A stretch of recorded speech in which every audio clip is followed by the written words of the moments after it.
start with the unit 2. So even though I can't teach this particular thing in detail, but I'll be touching upon some of the very important points.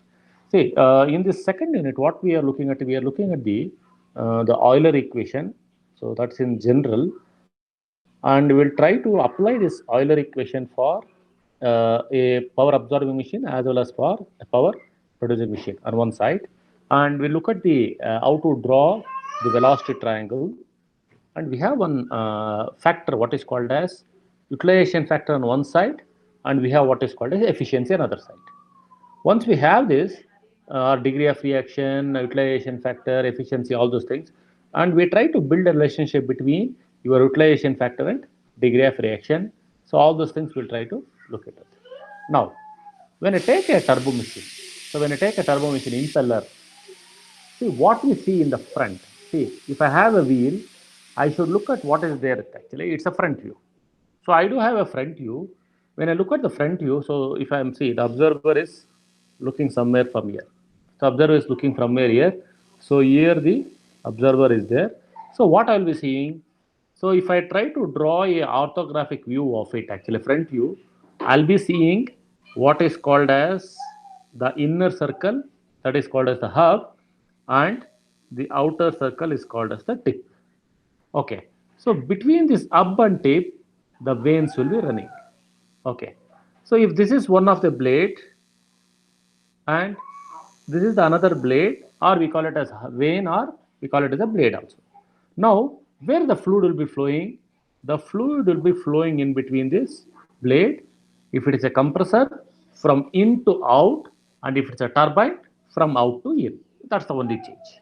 Okay. Now, so this is all the simple front view of any of the turbo machine. So whether it's a compressor or fan or turbine, whatever it may be. So here, a very important thing what we have to look at actually, there is something called as meridional plane. What is this meridional plane? See, most of us, we try to put across some kind of a plane which is containing it's maybe having an axis along which we try to put across the velocity triangle in that axis. Okay. Now, if suppose this is a radial machine, so this is a radial machine. Why it is called a radial machine? I do have the exit in the radial direction. If it is going out, it's a compressor or a pump. If it is coming in, it becomes a turbine.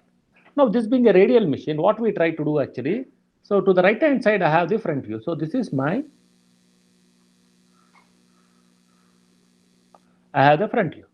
So in the front view, so you can see that there is an axis XX. I'm trying to draw an axis. But the vein is not coinciding with this axis. But if I want to analyze anything along this particular XX plane, what I'm going to do actually, I'm going to do something called as circular projection. What is the circular projection?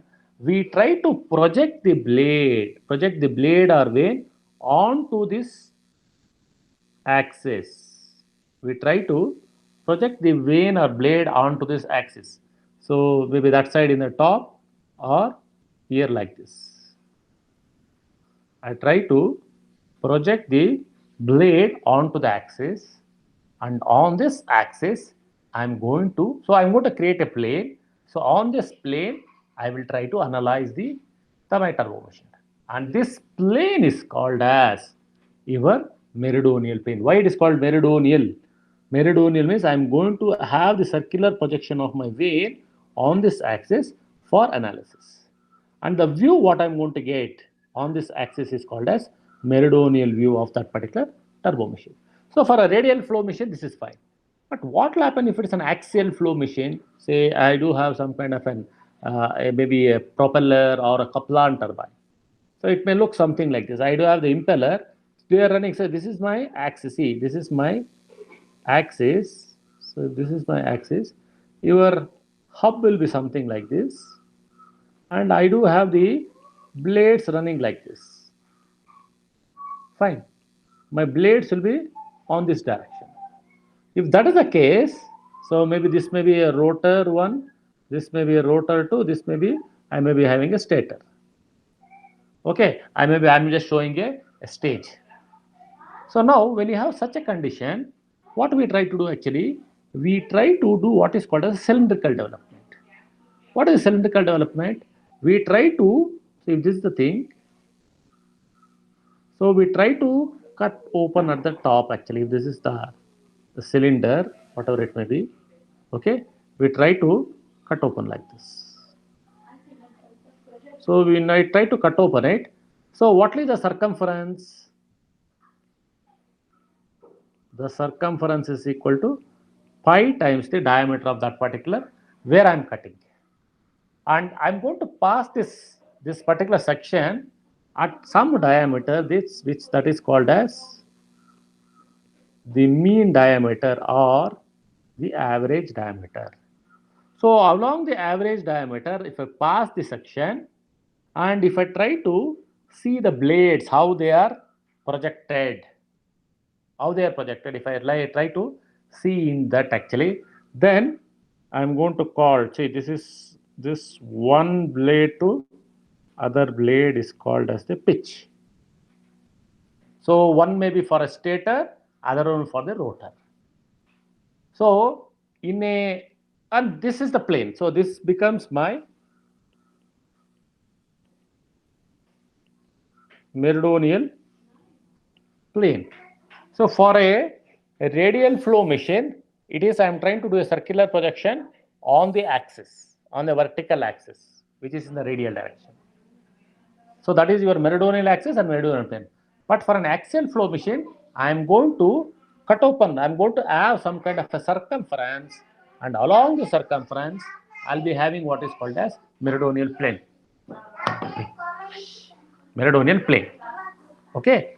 So now, when I have this kind of a meridional plane for an axial flow machine, also depending upon the flow, what's happening. Okay, depending upon the flow, it's happening. Now, when I take, for example, I have a maybe aerofoil. So I'll be having what is called as, so this is my aerofoil. You have what is called as a leading edge. You have what is called as a trailing edge. See, leading edge is the one which will come in contact with the fluid first time, because the fluid will be seeing the leading edge, and trailing edge it's going to see the fluid the last. So the maybe the fluid will exit at the trailing edge and fluid will enter at the leading edge. Now, when I come to the turbine, what will happen? So this is my leading edge. This is my trailing edge. So this is my leading edge. This is my trailing edge. But what happens in case of a compressor, this thing, I have to put it opposite. So this is my leading edge. This is my trailing edge. This is my leading edge. This is my trailing edge. I am having two sets, one rotor, one stator. Okay, pump or compressor. So now, depending upon how the fluid is going, so fluid will be going inside to outside in case of a pump or a compressor, and fluid will be coming in from outside to inside in case of a turbine. So you should be very careful in analyzing the corresponding turbo machine. If this is the case, you can see that what will happen. So if I take a turbine, I do have the pressure side and I do have the suction side. So now, depending upon the pressure side, the fluid is expanding. Depending upon the fluid is expanding from high pressure to low pressure, I can see that what will be the direction of rotation. So in case of a pump or compressor, what will happen? It is increasing. The pressure is increasing from inside to outside. But in case of a turbine, the pressure is decreasing from outside to inside. So based upon this particular thing, based on the position of your blade, maybe leading edge and trailing edge, the suction side and pressure side, I can clearly tell that what will be the direction of rotation. Okay. If this is the case, we try to represent it in a uniform direction. What is it actually? So I have a blade profile something like this. Okay. I have a blade profile something like this, what I have shown. So I have a concave surface and I do have a convex surface. I have a concave surface and I have a convex surface. Now, see, you might have, most of you might have seen that our Pelton turbine in our lab, you might have seen that. It is almost like a bucket or cup sized. So you can see the inside concave surface, the fluid will be striking. And you can see the outside, the bulge or concave convex surface outside, that is where the pressure is less actually. So I could clearly tell that what is the direction of rotation. Now, in case of a compressor or a pump, it is exactly opposite. So what will happen? Pressure will increase from lower pressure to higher pressure. So just by looking at the blade and its attachment to any hub or maybe a rotor, I can tell that whether it is a compressor or a pump, depending upon where is my suction side and where is my pressure side. So concave surface is where I have my pressure side and convex surface is where I have my suction side. So this is just by looking at it, I can clearly tell that high pressure side and low pressure side. I can clearly give the, so this is our nomenclature, what is followed actually. Pressure, say in case of a turbine, pressure at the inlet will be more than the at the outlet. In case of pumps and compressor, pressure at the inlet will be less than that at the outlet. So you have seen that I have underlined two words, less and more. So that is the key points. You should be able to clearly differentiate between the compressor and the pump. Is that clear? Now, when you speak of a turbine or a compressor or something, we do have a stator and a rotor. So, a size or a set of a stator and rotor is called as a stage. Whether it can be an axial one or it can be a radial one. Okay. Now, there are some key points to look at it. See, the energy transfer takes place only in the impeller.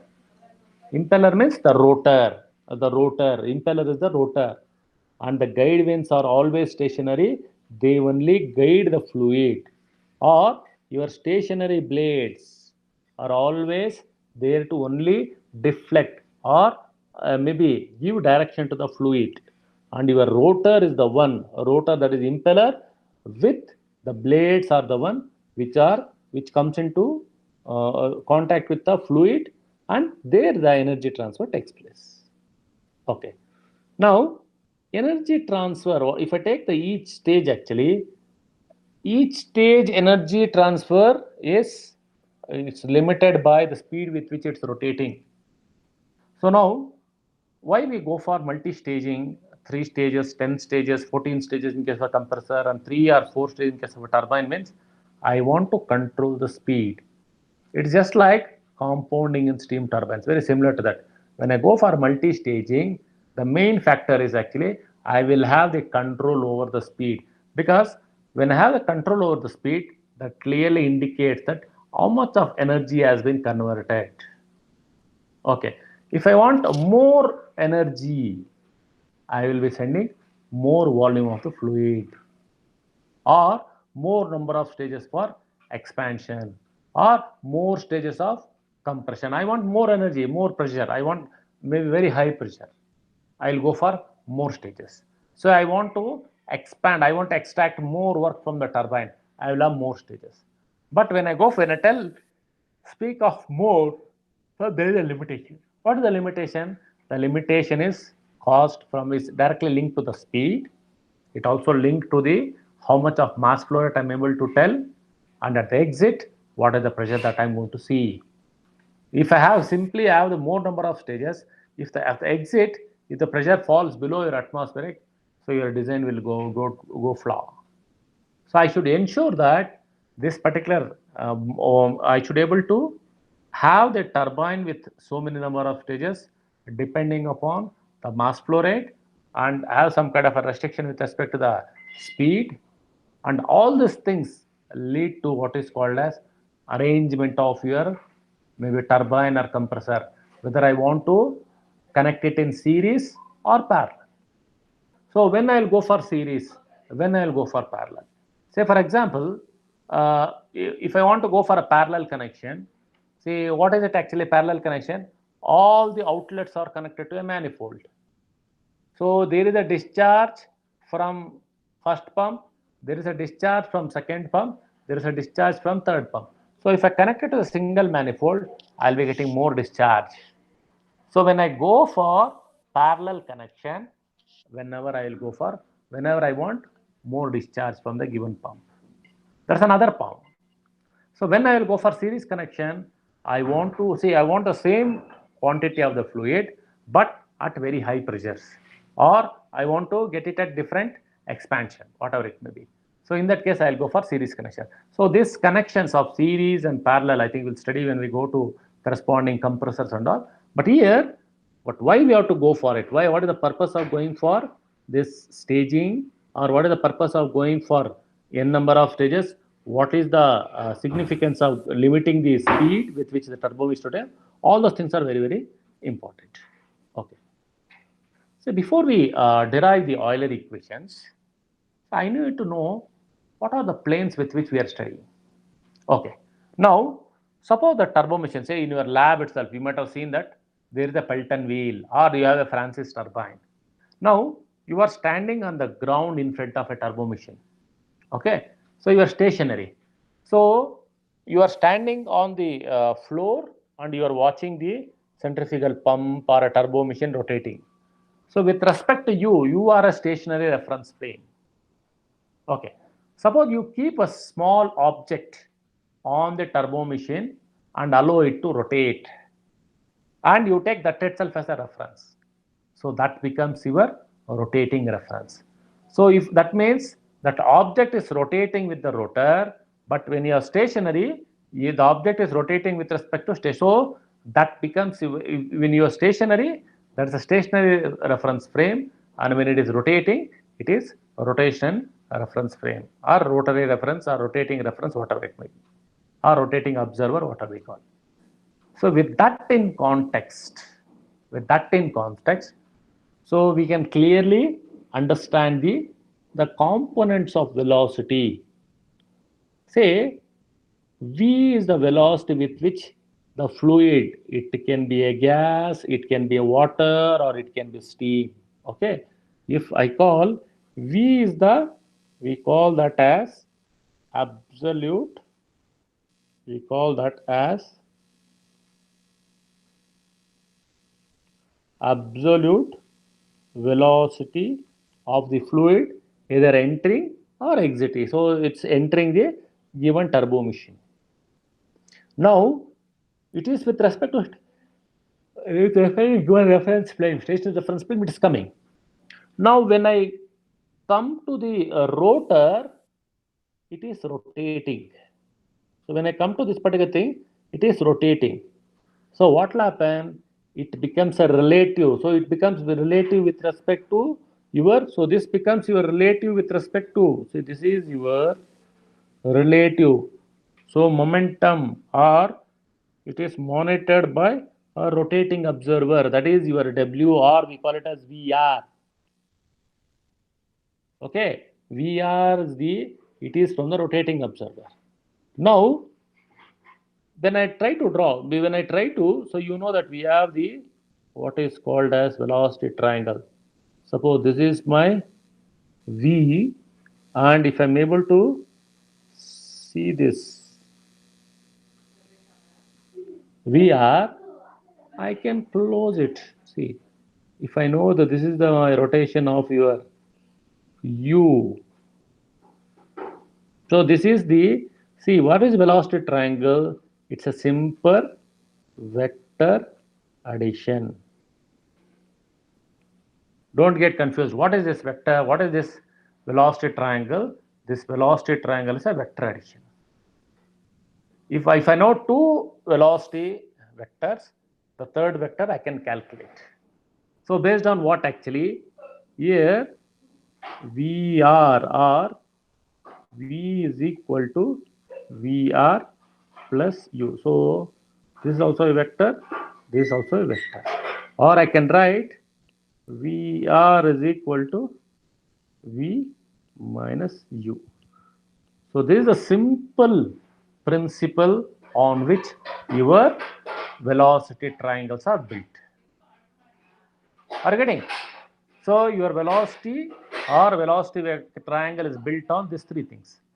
One is with respect to, look at this, monitored by the stationary observer V1. Okay, then I have the rotating reference. So VR is with respect to rotating reference, V is with respect to stationary reference, and U is the speed with which your machine is rotating, pi d n by 60 or 2 pi n by 60 into R. So now when I have these three vectors, I can easily find it. So if I try to, I can get the triangle. And when I try to look at the relationship between this, actually, it's a simple vector addition. So this is at any given point I can do it. So now what I do actually, if I try to do at the inlet of your vein, it becomes inlet velocity triangle. Now the similar thing if I try to do at the exit, I call it as a 2, it becomes exit velocity triangle. So now you got an idea what is it actually. So inlet velocity triangle means I am going to take the velocity components correspond maybe at that particular inlet, that is V with respect to stationary reference frame, VR with respect to rotating reference frame, and U is the speed with which your machine is rotating, and try to build a relationship between that using your simple vector addition principle. And if I try to draw it the triangle, I will be getting what is called as the velocity triangle. If I draw it at the inlet, I call it as the inlet velocity triangle. If I try to do the same thing, depending upon what V2, it becomes V1, VR1 and U1 at the inlet, V2, VR2 and U2 at the exit. So this is a simple concept of your velocity triangle. Is there any doubts?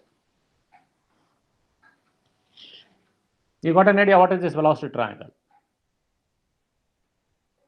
Fine. So if that's the case, then we'll move to what are the velocity components, as I told. Maybe I'm trying to explain this particular thing in detail. Okay. As I told, you have the absolute velocity, which is V. I think some textbooks, they go with what is called as C. And relative velocity, VR, or some textbooks, they call it as W. Peripheral or blade velocity or vane velocity, which is remain U. So most of the textbooks, they go with U. Now, look at this actually. Your observer is on the blade, observer is sitting with is rotating with the impeller. Even, see, even on in the rotating reference frame also, I can analyze in two different things. Now, if the observer is on the blade, say for example, the observer is something, let me write a small, fine. So observer is on the blade or a vane. Now, the observer is rotating with the impeller. That means is rotating with the impeller. So observer is like this. So he is rotating either clockwise or anti-clockwise along the impeller. This is what I am going to see. If that is the case, this relative motion, the relative path of the follows the curvature. What that curvature? This is the curvature is going to follow. So this is going to follow the curvature. So this is the curvature. It has to follow. It has to follow the curved path of your blade. Okay. I do have two veins, vein 1 and vein 2, and between these two veins, I should see the fluid is coming out from inlet to exit. Okay. If this is my inlet, I shall call it as 1, and its exit, I call it as 2. See, I should ensure that the fluid should come out without any disturbance. See, my object, my vein should be placed in such a way that it should be designed in such a way, or it should be diverging in such a way that there should not be no cross flow. There should not be any cross flow, or the fluid should not have any kind of what we call it as eddies inside it. It should be, that means that it should be a streamlined flow. What is a streamlined flow? So if I draw a velocity, if I draw a tangent to the velocity component, it should be almost like it should be a straight line. It should be a line following the vane curvature. So it should be following a vane curvature. And such a type of flow, we call it as vane congruent flow. Fine. What is the meaning of it actually? That means for any given curvature or for any given peripheral velocity or given mass flow rate or for a given relative velocity at any given design point or working point, whatever it may be, the flow never intersect. The flow is always streamlined, or flow will always stick to the surface. That means it will follow the surface of the given blade or vane. Okay, and such a flow we call it as vane congruent flow. And to achieve this, actually, there should not be any shock. So if there is any deviation from this, I could see there is a formation of eddies and there may be a small losses. There can be small losses, they call it as incident losses or shock losses. And for a vane congruent flow, the incident losses or shock losses should be negligible. Okay, if I try to look into all these three components or 3 points, actually, it clearly tells that for any flow, for any turbo machine, if I want to clearly put the velocity triangle, I should ensure that the flow is completely vane congruent or streamlined kind of a flow at any given point. It's a design point or whatever may be the working condition. Okay, and under these conditions, I should able to draw the velocity triangle. So I have shown you how it may look like. I have for different this thing flow direction, how it should be as shown here. Okay, the fluid flows in vane curvature and there is no theta dependence. What is this theta dependence? So most of you, if you have taken the solar engineering or renewable energy resources as is one of your elective, what is this azimuth angle theta? That means that maybe at the sun, whenever it's at our maybe on the top of our head, we call that as a zenith angle. Now, so when it is at zenith angle and we have what is called as azimuth angle means along the circumference. So it should not have any influence over the circumference. So how big may be the circumference? Whether the circumference is big or whether the circumference is small, so whatever may be the angle of that particular circumference, it should not have any effect at all. So the velocity vectors at each given point is drawn on the circles on the meridional plane should be able to clearly give its corresponding values. That is, its direction and its, maybe we call it as vector, means it has both magnitude and the direction. So at any given point, if I try it, actually it should be able to give its value. So if I draw the inlet, I'll get it. If I draw the mid of it, I should get the value corresponding to it. If I draw the exit, I should be able to get it. So V1 at inlet, if it is more, V2 at maybe at the exit may be small. If it is energy absorbing, it will be small. If it is energy producing machine, so it means energy absorbing, maybe a compressor or something, your V2 may be. So depending upon these components of the velocity at the different points, I should clearly able to tell that. And on the meridional view, actually, on the meridional plane, I should able to draw my velocity triangles, which should able to clearly show what is the energy available. Okay, and also there should not be any kind of separation. There should not be any kind of the boundary layer separation. If there is a boundary layer separation along the vane, I will be seeing the what is called as, see, when the boundary layer separates, what will there will be a formation of wakes. So when the wakes are formed, so this wakes will create or will lead to what is called as eddies. So when the eddies are formed, actually there is called as, we call it as pressure. See, we have what is called as pressure adverse gradients, or we call it as a pressure gradient or pressure adverse pressure gradient, or so few things which are helping us in favorable pressure gradient adverse pressure gradient is very important. So whenever I speak that there is something called as favorable pressure gradient, so the pressure gradient setup will help in achieving our objective of the flow. If the particular pressure gradient, if it doesn't help us actually, then it clearly indicates that that particular pressure gradient will lead to the reversal of flow. If I see if there is a reversal of flow, what will happen? The flow, instead of going forward or instead of going out, actually, this will start coming in opposite direction, and that is not desirable from the design perspective. You got it? Fine. Now, when you speak of these things, when you speak of these things, we'll try to look into the relative and absolute motions. Okay. If the flow is viewed from the rotating component, we call that as the rotating component or relative frame of reference. Already we have told. If it is viewed from the stationary reference frame, we call absolute reference frame, or stationary, we call that as absolute component.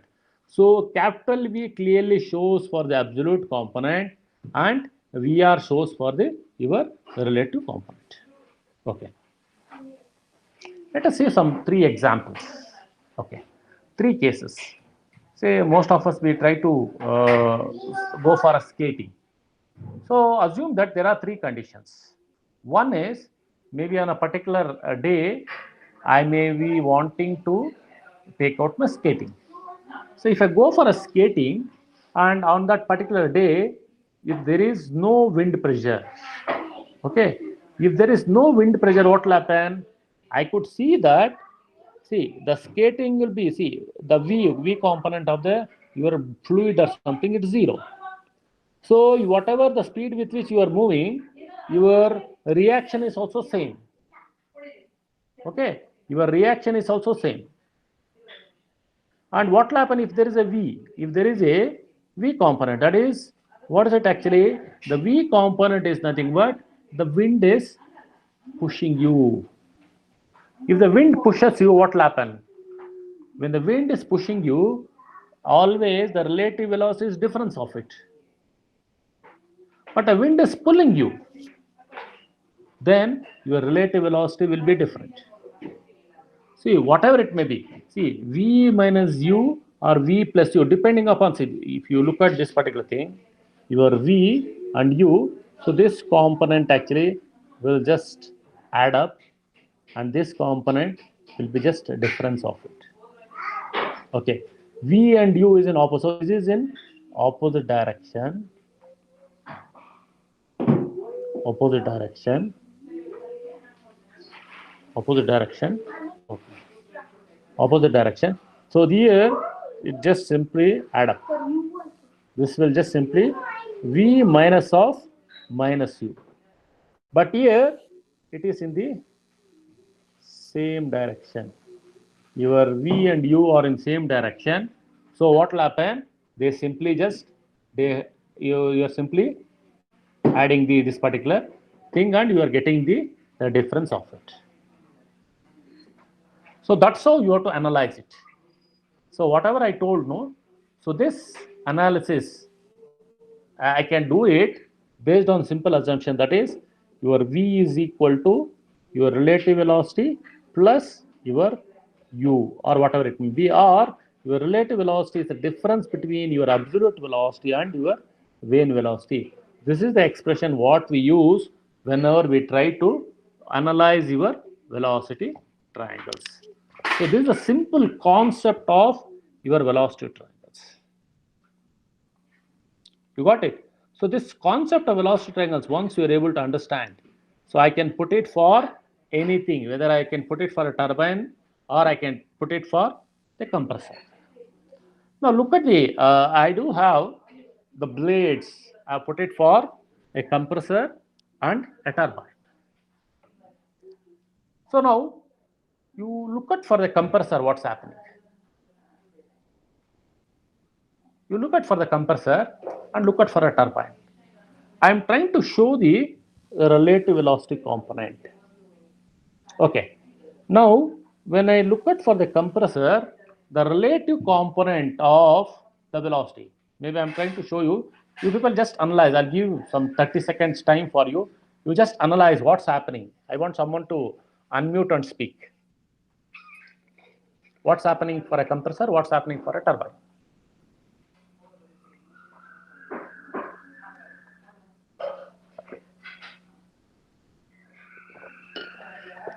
Can you tell me? One of you, whoever it is.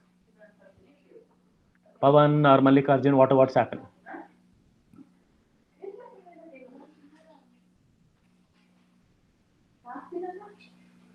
Sir, this W2 is increasing, sir. Yes. While this W2 is getting low in turbine, sir. Fine. So what is it actually? Flow. One is an compression process. Fine. So compression process, what's happening? Your velocity component will become bigger and bigger. That means clearly I can clearly tell that I do have a smaller velocity triangle at the inlet, and I'm expecting a bigger velocity triangle at the exit. It's a simple thumb rule. Fine. But what happens in case of a turbine? I will have a bigger velocity triangle at the inlet and a smaller velocity triangle at the exit. A simple thumb rule, we can do it. Fine. Now, with that concept, what is it actually? Say, for example, what is this velocity, vector addition or subtraction? Let me look into it. If I have two vectors, A and B, so vector A and vector B, if I try to add it, so this is your resultant vector. Fine. This is the resultant vector will be addition of A and B. Now, the same thing, but A and B are one of either A or B in opposite direction. So here what I have done, A I have taken in the same direction, B I have put in opposite direction, then the resultant vector is a smaller one. That is also a resultant. See, look at this. This is also a resultant vector, which is A vector minus B. So what I have done is to do a vector subtraction, I have reversed one of the direction and I have added it. So with that concept, we are trying to put what is called as velocity triangles. So that is a simple concept. So I do have a vector V and I have the vector VR, and I should ensure that whenever I do, so this vector V is equal to your VR plus your U. So this is the rule. Try to draw your velocity triangle under this condition. The rule has to be applied. If there's rule is rule is broken, then your velocity triangle is wrong. So now let us look at this. Now you tell me whether the rule is broken or something. So I have this velocity V, okay. Then I have the U. Then I have VR. Whether this is right? Whether this is right?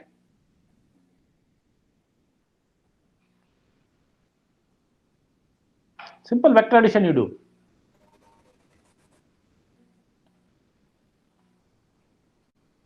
Yes, sir. Is it right? Yes. How it is right? So we are. Sir. Tell me how it is right. Sir, V plus U equals to VR. It's showing, sir. No, VR plus U you have to add. But what's happening here? See. So VR should be opposite direction. Yes. See, I should ensure this is a vector addition. So if it is in this direction, see, this is, say for example, this is of 5 units. This is of some 3 units. So 5 plus 3, this will be 8 units. I know the direction. So now when you do this vector addition, I should ensure that 5 plus 3 is 8 I'm going to get. If it is opposite direction, what I'm going to get? Check 5 minus 3, I'm going to get 2, which is wrong. So your simple vector addition is what the thumb rule which you people have to follow whenever you are trying to draw the velocity triangle. Okay. Now, when I have the velocity triangle, see, I have shown different conditions. You just go through that. I'm going to share this document. You can just, so what is this velocity triangle? Simple thumb rule is, it's a simple vector addition. Fine. What is this vector addition? I have two vectors, either add it or one, you either use add 1 plus, you have vector 1, vector 2, add it, you will get the resultant vector, or you take the vector 1, subtract with the 2, you will get the resultant vector. So with this as the thumb rule, you have to do little bit of practice, you will get your velocity triangle. Now, anyhow, how many components of velocity are there? We have the absolute velocity component, you have the relative component, you have your blade component or peripheral component. Is there another components of velocity which we have to look at? Okay, yes, we have to look in. So if I take the velocity component, absolute velocity component, V, I can resolve into two components. Okay, I can resolve into two components. So look at this. So I have shown this components of velocity. So if I take the velocity component V, if I take the velocity component V, I am going to resolve that components into vertical, horizontal and vertical component.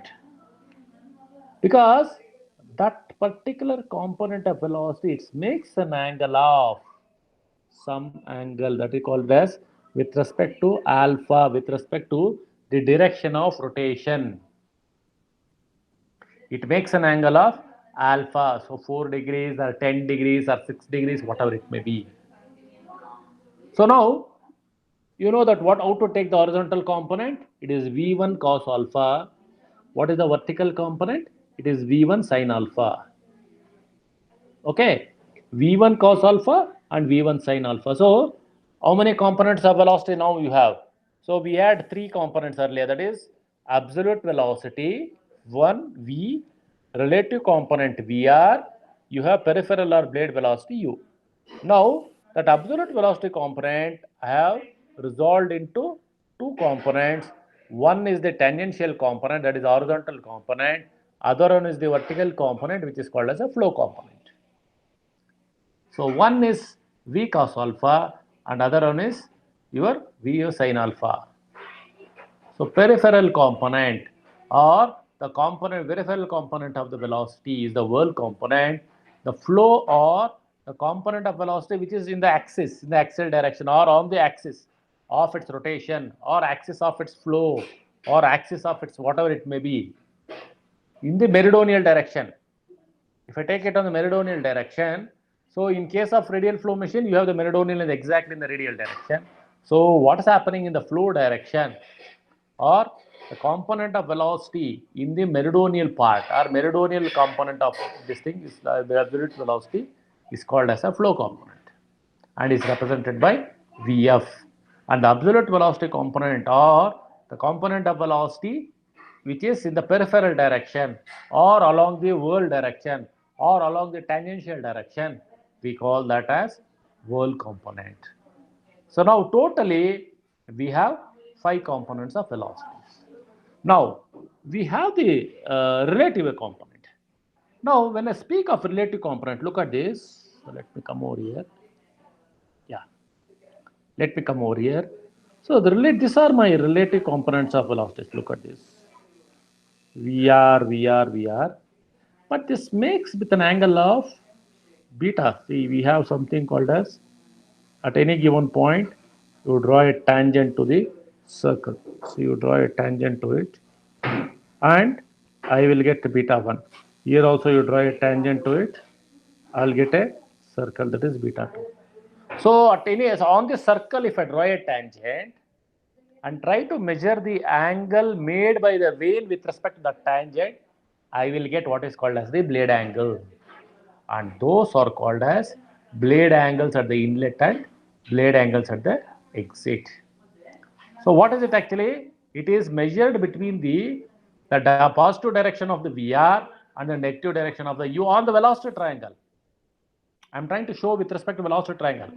But actually speaking, how this is measured actually, you have a circle, you draw a tangent to that, and the vane, so you, whatever the vane, say for example, if this is my, yeah, if this is my circle, let me draw this. So I have a circle, let me show it, and I have a one more circle here, fine, and I do have a vane here. So look at this. This is the vane, and I'm going to draw a tangent. So look at this. So I would want to draw a tangent to this at a given point. Then I'm going to draw a tangent to this actually. Then I'm going to measure this angle beta 1. Fine. Then I'm going to measure, see this also, I'm going to measure it with respect to maybe beta 2, whatever it may be, the direction of it. I'm going to get what is called as your beta 1 and beta 2. That those are called as vane angles. That's how they're going to measure it. So that's how they're going to measure it. You got it? So when you have this kind of a thing, so I can easily measure and tell that yes, this is the angle with which this is rotating, or this is the angle with which it's making. And the alphas are called as flow angles, and betas are called as your what is called as your blade angles. So this is about your simple understanding of your